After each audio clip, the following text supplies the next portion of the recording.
Good day, students! Welcome to our virtual class in Map 9. And I am your teacher, Miss Yvonne Krishna L. Rosete, Teacher 1 at Santa Rosa National High School. Okay, class, so as you watch this video lesson, I want you to remember our 3 rules. Number 1 is to prepare yourself. And number 2 is prepare your learning paraphernalia. And lastly is be attentive and avoid multitasking. Are we clear on that, class? Very good. So in this video lesson, you will learn about the different characteristics, functions, and type of arts like painting, sculpture, and architecture.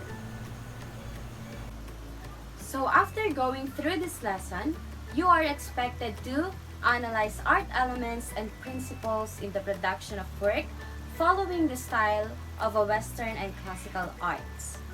Number 2 is to compare the characteristics of artwork produced in the different Western and classical traditions. And number 3, you are expected to describe the art period's influence of iconic artists belonging to Western classical art and the evolution of art forms. Okay, class. Now, let us start our discussion through an activity. Are you familiar with the game Pick to Word? Not yet? Alright, then I will show you how to do it.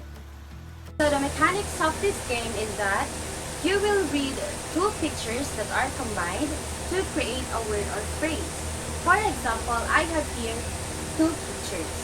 This picture shows a sun. And this picture shows a witch. So if you combine the 2 words, you will form the word sandwich. Alright, now your turn.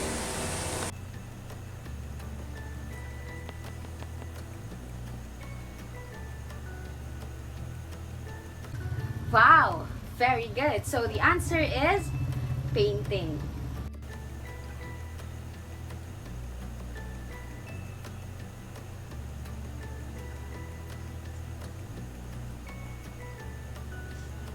You got it right. So the correct answer is sculpture. And the last one is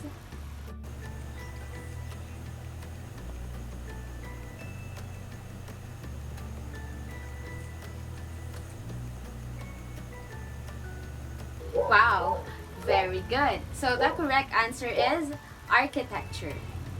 You did a great job, class, and you have just unlocked the keywords that we will be discussing. So today, we will be discussing all about the Western classical art traditions. And today, let us travel together to visit the Western countries, starting with the prehistoric era. Are you guys ready? Let's go!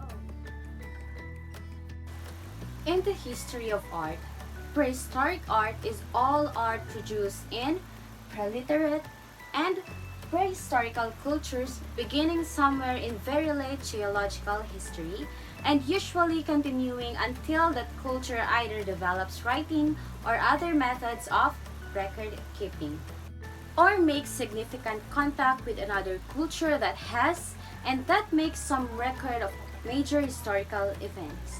Did you get that, class? Very good. At this point, ancient art begins for the older literate cultures.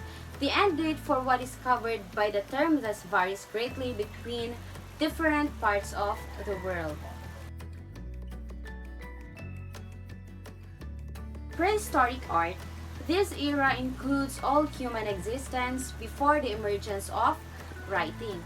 Their art is of interest not only of the art historians but also to the archaeologists and anthropologists, for whom the art is only one clue along with fossils, pollens, and other finds to find an understanding of early human life and culture. So let us start with their paintings.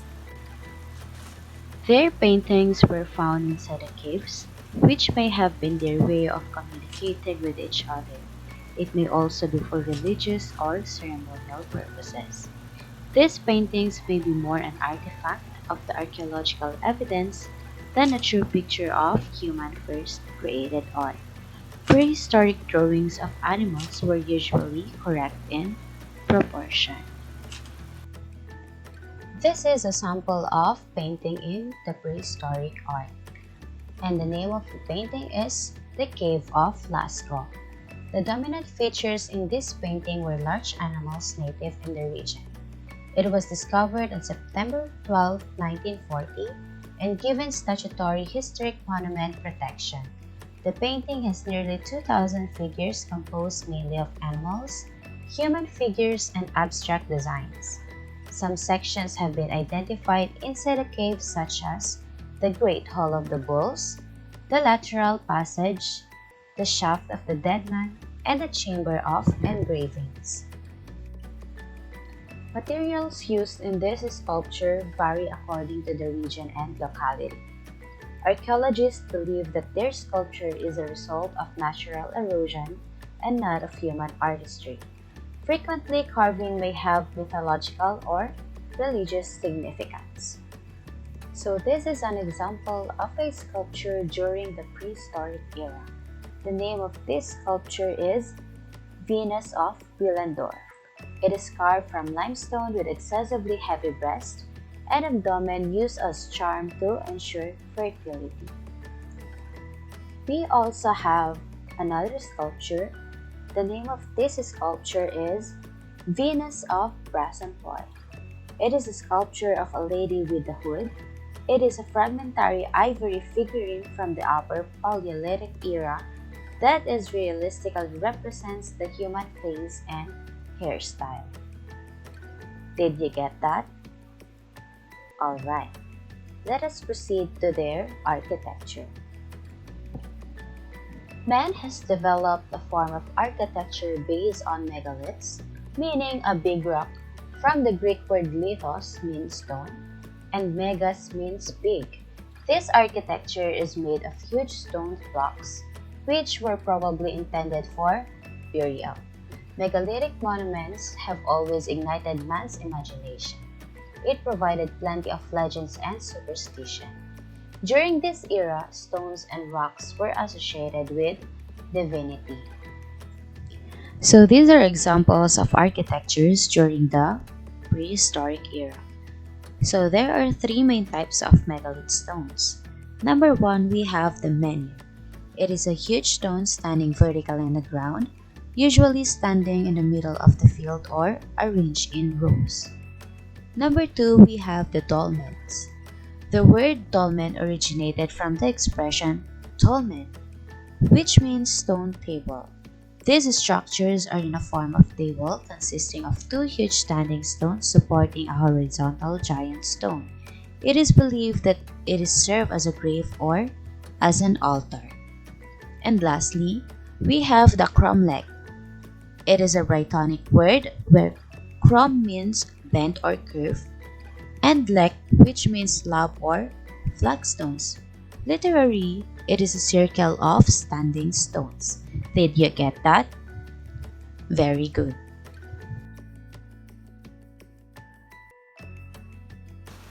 In ancient Egypt, ancient Egyptian art includes the painting, sculpture, architecture, and other arts produced by the civilization in the Lower Nile Valley from 500 BCE to 300 CE.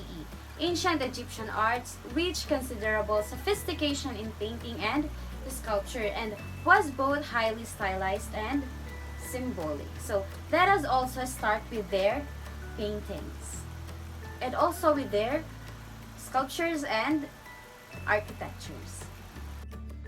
The purpose of Egyptian painting is to make the deceased afterlife place pleasant. With this in mind, themes include journey to the underworld, introducing the deceased to the gods of the underworld by their protective deities. It emphasizes the importance of life after death and the preservation of knowledge of the past. Most paintings were highly stylized, symbolic, and shows profile view of an animal or a person. The main colors used were red, black, blue, gold, and green. They can derive from mineral pigments that can withstand strong sunlight without fading. Understood, class? Very good. So these are examples of paintings during the ancient Egyptian art. These are the sarcophagus of Tutankhamun. The paintings of the walls and the tomb shows events of life of the king while he was still on earth and the scenes he expected to encounter in the underworld after his death. In sculptures of the ancient Egypt, symbolic elements were widely used such as forms, hieroglyphics, relative size, location, materials, color, actions, and gestures. Their tombs requires the most extensive use of sculpture. The most common materials used for sculpture are woods, ivory, and stones. So there are characteristics of sculptures during the ancient Egyptian art. Number one, we have symbolisms were heavily used to represent the gods. They were represented as composite creatures with animal heads on human bodies. Number two, we have relief compositions were arranged in horizontal lines to record an event or represent an action. Number three, most of the time the gods were shown larger than humans, the kings larger than their followers, and the dead larger than the living. Fourth, empty spaces were filled with figures or hieroglyphics. And lastly, all individual components were all brought to the plane of representation and laid out like writing. So that's the characteristics of the sculptures. So these are examples of sculptures during the ancient Egyptian arts. The first picture is owned by Queen Nefertiti, painted in limestone. It is realistic with heavy-lidded eyes, slender neck, determined chin, and pure profile under her heavy crown. Queen refers to the great royal wife of the Egyptian pharaoh. And we have the second picture. It is a sculpture of the pharaoh Menkaure and his queen in stone. It is an example of portraits presented in rigid postures and were simple and powerful with very little show of private emotion. Understood, class? Very good. Their architectural designs during the ancient Egyptian art was developed during the pre-dynastic period 4000 BC, and they have characteristics of Egyptian architecture. Number one, we have the structure has thick sloping walls with few openings to obtain stability. Number two, the exterior and interior walls, along with columns and piers, were covered with hieroglyphics and pictorial frescoes and carvings painted in brilliant colors. Number three, ornamentations were symbolic, including scarab or the sacred beetle, solar disk, and vulture, and their common motifs are the palm leaves, buds, flower of lotus, and papyrus plants. And lastly, temples were aligned with astronomically significant events like solstices, comes from the Latin word sol, meaning sun, and stitium, meaning stoppage, as the sun appears to stand still on the first day of winter, and equinox, a time or date when day and night are of equal length, with precise measurements required in determining the moment of that particular event. Did you get that, class? Very good. So this is one of the examples of architectural designs during the ancient Egyptian arts. It is the pyramids of Giza. It is the most substantial ancient structure of the world. The three pyramids are the funerary structures of the three kings of the 4th dynasty, namely Khufu, whom the Great Pyramid was attributed to. The second is Kaffa, whom the pyramid next to the Great Pyramid is attributed, and the smallest is attributed to Menkaura. So the Egyptian temples were built to serve as a place of residence of the gods. They also serve as the key centers for economic activity. Ancient temples were made of perishable materials like woods, reed, and mud bricks. Their walls were covered with scenes that were carved onto the stones, then brightly painted. Pharaoh fighting in the battles and performing rituals with the gods, and there were scenes found on the walls. These pyramids were made highly confusing and with many tunnels to create confusion for grave robbers. We also have the mastaba. It is a type of Egyptian tomb in a form of flat-roofed, rectangular structure with outright sloping sides. It was made of mud bricks or stones. Isn't it beautiful? Right, it is. Our next stop is in the classical era. In this classical period, there was a revolution in Greek statuary, usually associated with the introduction of democracy and the end of the aristocratic culture associated with the Kuru. So let us discover more about the classical era, starting with the Greek art.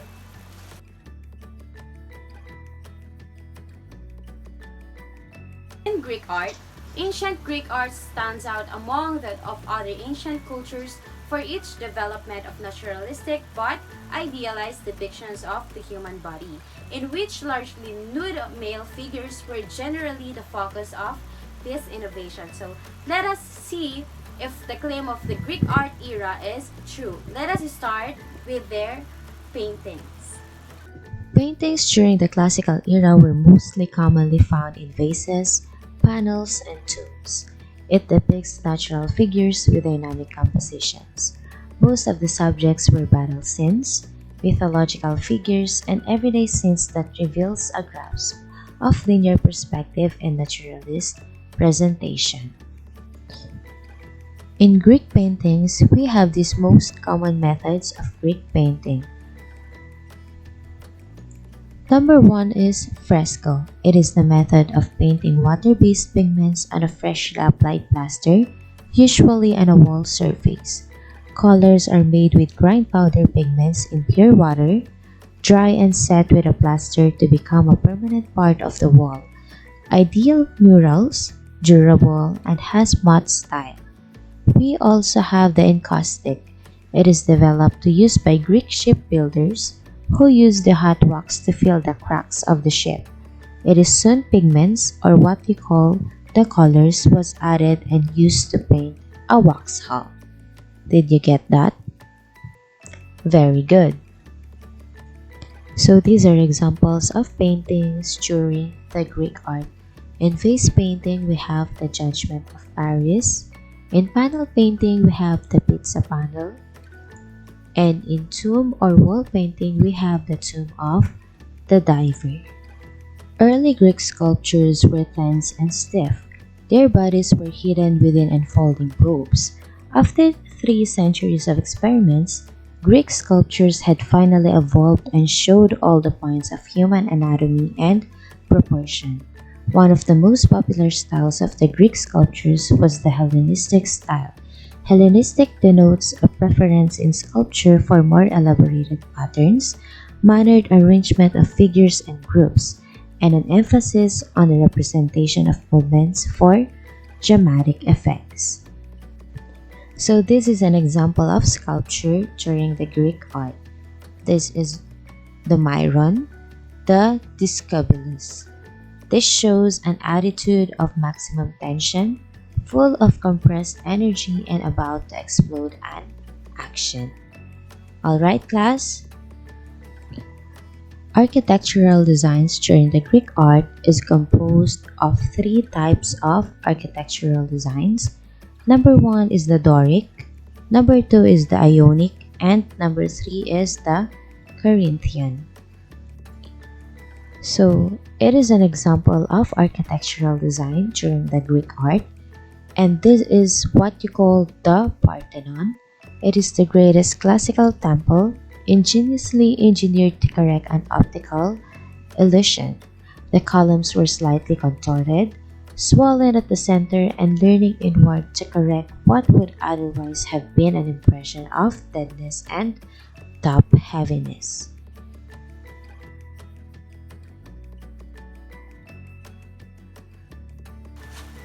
In Roman arts, it refers to the visual arts that made in ancient Rome and in the territories of the Roman Empire. Roman art includes architecture, painting, sculpture, and mosaic work. So let us know more about the Roman arts through their painting, sculptures, and architectures. Most of the paintings in this era were copied or imitated from the Hellenic Greek paintings. Fresco technique was used in brightly colored backgrounds, division of the wall into multiple rectangular areas like tic-tac-toe designs, and has multiple point perspective. Roman paintings have a wide variety of subjects: animals, everyday life, still life, mythological subjects, portraits, and landscapes. The development of landscape painting is the main innovation of Roman painting from Greek painting. Understood, class? Very good. So this is the famous Head of Alexander. It is a painting from Roman arts. This full image of Roman floor mosaic in the house of Juan Pompey, dated 100 years BC. The whole mosaic depicts the battle between the armies of Alexander the Great and King Darius III of Persia. Now we have the sculpture. Most Roman sculptures are made of monumental terracotta. They did not attempt to compete with the freestanding Greek works of history or mythology, but rather they produced reliefs in the great Roman triumphal columns with continuous narrative reliefs around. So this is one of the famous sculptures during the Roman arts. It is the Porta Nasio sarcophagus. It is used for burial of Roman general involved in the campaign of Marcus Aurelius. It is best known and most elaborate of all sarcophagus, and it depicts battle scenes between Romans and Germans, and it is carved in marble. Get that, class? Very good. They built sturdy stone structures both for use and to perpetuate their glory.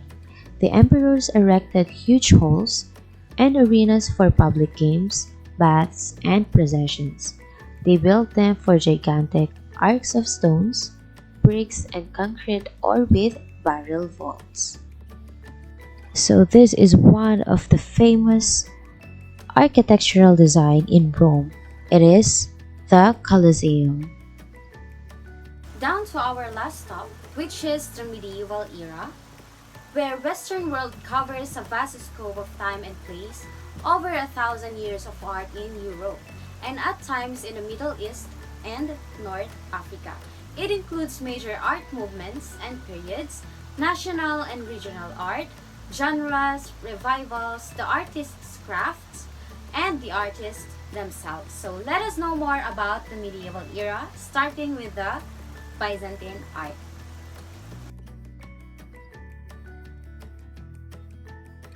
Byzantine art comprises the body of Christian Greek artistic products of the Eastern Roman Empire, as well as the nations and the states that inherited culturally from the empire. So let us start knowing more about their paintings, sculptures, and architectures. The lively styles of painting which had been invented in Greek and Rome live on in Byzantium, but this time for Christian subjects. By the 11th century, the Greek and Oriental styles seems to blend together in magnificent, imposing images which adorn the churches in large and small forms. So this is an example of painting in Byzantine art. This art is called the Court of Empress Theodora. It is a mosaic, and Theodora was an Asian queen with dark eyes and hair with fierce expression. The dominant themes in Byzantine sculptures are religious, everyday life scenes, and motifs from nature.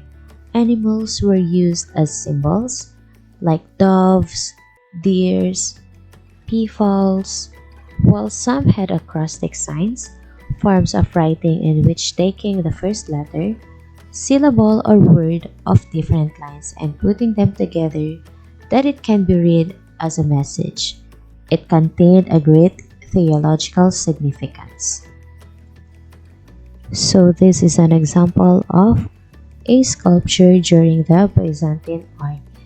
This artwork or this masterpiece is the Barberini diptych. It is an early example of Byzantine ivory artwork. It has a lot in common with the early Christian architecture. Mosaic decoration was perfected by the Byzantines, as was the use of their story to bring light in high windows. Byzantine advancement in the developing the dome created a new style in global architecture. So this is the famous Hagia Sophia, which means the Holy Wisdom.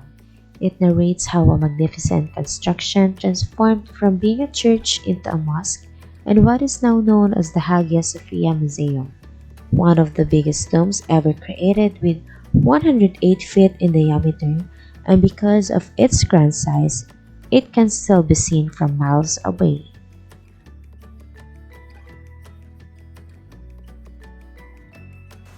In Romanesque art, combining features of Roman and Byzantine buildings and other local traditions, Romanesque architecture exhibit massive quality, thick walls, round arcs, sturdy piers, groin vaults, large towers, and symmetrical plans. The art of this period was characterized by a vigorous style in both painting and sculpture. So let us discover more about the Romanesque art, starting with their paintings. These are largely placed mosaics on the walls of the churches that follows a strict frontal pose. It has remarkable variety of artistic traditions such as modeling and treatment of faces and draperies that follows a Byzantine convention, while the refreshingly decorative feeling comes from the southern French styles. It also shows traces of Mozarabic influence through elongated oval faces, large staring eyes, and long noses, figures against flat colored bands and heavy outlining. So this is an example of painting during the Romanesque art. It is the painting Christ in Majesty. As you can see, Christ wears a grayish white robe with blue mantle. Underneath the mandorla, or the Italian word for almond, in painting it is used to describe an enclosure surrounding of holy figures. It is a black band with white writing. Each side of the center window are three arcs resting on columns of capitals in green, red, and black. In between of figures of Virgin Mary and five saints are columns with wavy line patterns going vertically. This mural painting has been moved to Barcelona and replaced by a replica. Some of the famous sculptural pieces are reliquaries, altar frontals, crucifixes, and devotional images. Small individual works of art were generally made of costly materials for royal and aristocratic patrons.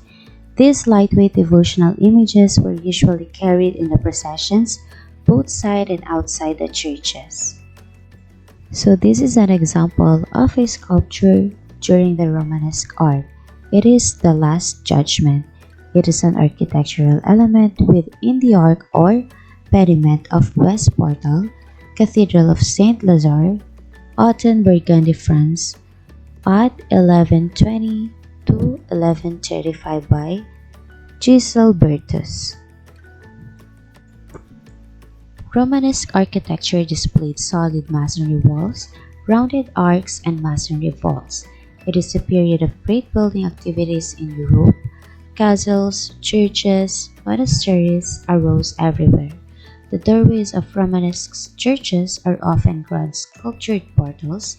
Wood or metal doors are surrounded by elaborate stone sculptures arranged in zones to fit architectural elements. So this is the famous groin-vaulted crypt of Worcester Cathedral.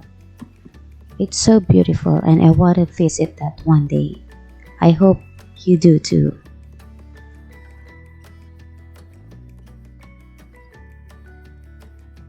Lastly, we have the Gothic art.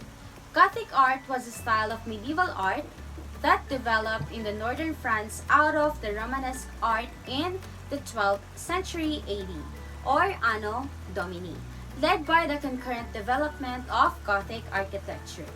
It spreads to all of Western Europe and much of Southern and Central Europe, never quite eradicating more the classical styles in Italy. So let us know more about the Gothic arts, starting with their paintings. Paintings have been confined in the illumination of manuscript pages and the painting of frescoes on the walls of churches in cosmopolitan style, elegant, mannered, and sophisticated. So this is the Lady and the Unicorn tapestry. Subjects usually depicts popular legends and love stories. Patterns like Millefleur or Thousand Flowers shows influence which have been due to the Crusades. We also have the rose window from the north transept. It is stained glass windows were created to transform the vast stone interiors with warm, glowing color and at the same time to instruct Christians in their faith. We also have the Shepherd David in the 13th century, a Gothic manuscript. This painting shows some realistic details and shows naive naturalism. Gothic sculptures have a greater freedom of style. They no longer lay closely against the wall but began to project outward. Figures were given their own particular attitudes instead of being set into particular patterns and are more lively and realistic. So this is an example of a sculpture during the Gothic era, and this is the resurrection of the Virgin. This design included two new devices: pointed arc, which enabled builders to construct much higher ceiling vaults, and stone vaulting borne on a network of stone ribs supported by piers and dusted pillars. So this is the Cathedral of Chartres. It is also known as the Notre Dame Cathedral. It has rich architecture and design, a splendid stained glass window, and thousands of sculptured figures. So that is all about the Western classical art traditions, and for me to make sure that you have watched this video towards the end, I would like you to make 2 to 3 sentences reflection to our video lesson. Leave your reflections in the comment section and do not forget to put your name and your section. So that ends our lesson, and I hope that you guys enjoyed our trip together and learned something today. This is your teacher Yvonne. See you again next time.